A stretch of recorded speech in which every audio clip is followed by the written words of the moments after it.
dans ces situations qui me sont arrivées. Alors, M. Limoué, si je peux ajouter d'autres caractéristiques, on peut aller encore jusqu'à 3. Il y a la confiance en soi. La confiance en soi. Donc, ça, c'était important. Oui, ça, très important d'ailleurs pour toute vie humaine. Les personnes résilientes ont toujours confiance en elles-mêmes. Vous voyez, lorsque les chocs là arrivent, lorsque les difficultés arrivent, les personnes ne voient pas les côtés négatifs. C'est vrai, elles peuvent être exposées à l'échec, mais la personne espère toujours que non, un jour, ça ira mieux.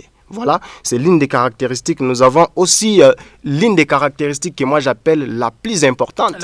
Je suis psychologue du travail, bien sûr, mais je sais que une autre caractéristique d'une personne résiliente, c'est l'adaptabilité. Où nous avons le socialisme. Je peux encore parler de l'extraversion. Vous voyez, c'est tourné vers l'extérieur. Voilà, c'est tourné vers l'extérieur. Les personnes résilientes sont caractérisées par ça. Elles sont toujours prêtes à demander de l'aide aux autres. Donc, elles ne sont pas enfermées en elles-mêmes, pas enfermées. Elles sont ouvertes. Voilà, je pense que là, vous êtes en train encore de bien m'expliciter.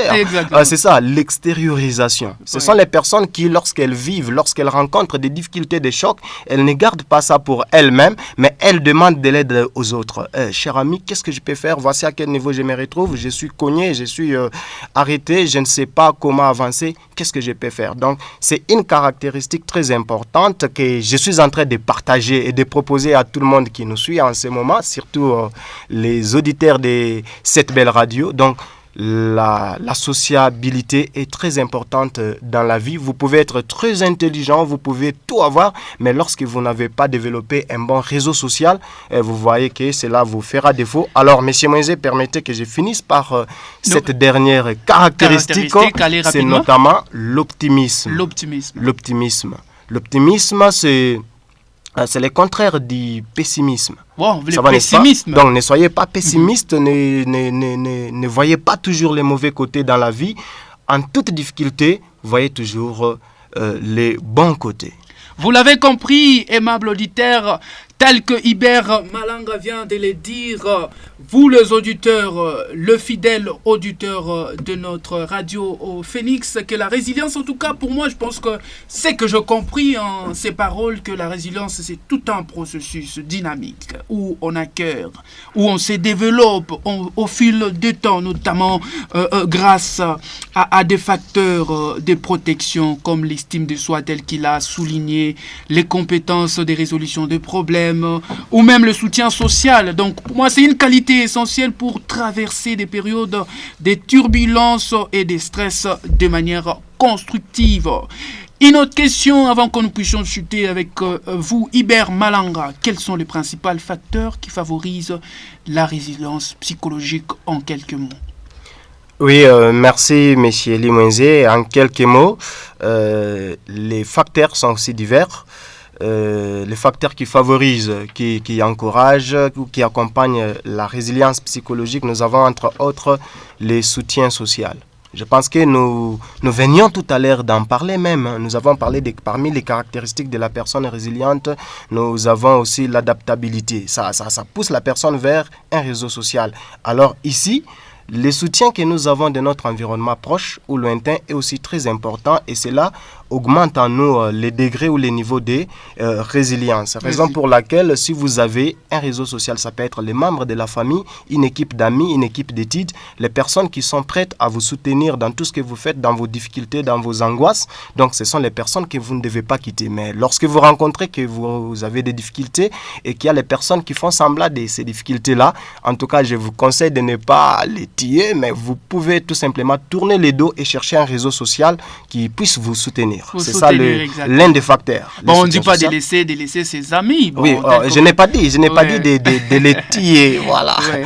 J'étais en train de dire de tourner les dos parce que on risque, j'ai toujours dit ceci, il est très mauvais de penser que tu es avec moi alors qu'en réalité tu n'es pas Tu avec n'es moi. pas avec vois, n'est-ce moi. pas? C'est ça le Moi, mal. j'espère qu'en cas de tel problème, M. Eli sera toujours là. Mais du coup, c'est quelqu'un qui fait semblant d'être avec moi alors qu'il n'est pas avec moi. Donc, chercher un soutien social. Dans la vie, on ne doit pas se donner des cadeaux. Alors, il faut vivre sa vie comme il faut. Ça, c'est justement un conseil. Ok. Vous m'avez demandé les facteurs. Les L'autre facteurs. facteur qui favorise la résilience psychologique, nous avons la régulation émotionnelle. Donc, si je peux encore enrichir là, c'est que nous devons toutefois connaître quelles sont nos émotions et comment nous devons les gérer. Alors, Léonard de Vinci, quelque part, dit ceci, qu'est-ce que je peux... Oh, non, il dit ceci, Apparemment, vous êtes qu'est-ce que je vais... trop fan de Léonard de Oui, Vinci. je l'aime parce que en intelligence émotionnelle, il en a beaucoup parlé. Il en a beaucoup écrit. Oui, voilà. Ok. Et donc, qu'est-ce que je vais et qu'est-ce que je peux? Alors, cela traduit vraiment les émotions. Tu peux vouloir quelque chose, mais tu ne peux pas le faire. Alors, en étudiant ces émotions, vous devez savoir qu'est-ce que vous voulez, mais qu'est-ce que vous pouvez parmi la liste, dans la liste de ce que vous voulez faire là. Alors, nous avons un autre aspect ou un autre facteur, c'est l'optimisme, l'adaptabilité et la flexibilité. Nous avons le sens de la signification et d'IBI. Nous avons la gestion du stress. Je vais parler de la gestion du stress parce que les autres facteurs, j'en ai beaucoup parlé.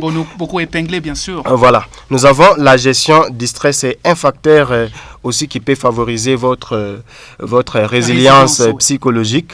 Alors, qu'est-ce que je vais dire par là? Vous devez savoir mobiliser des techniques de gestion des stress. Et parmi les techniques de gestion des stress, il y en a nombreuses. Nous avons la méditation. La méditation.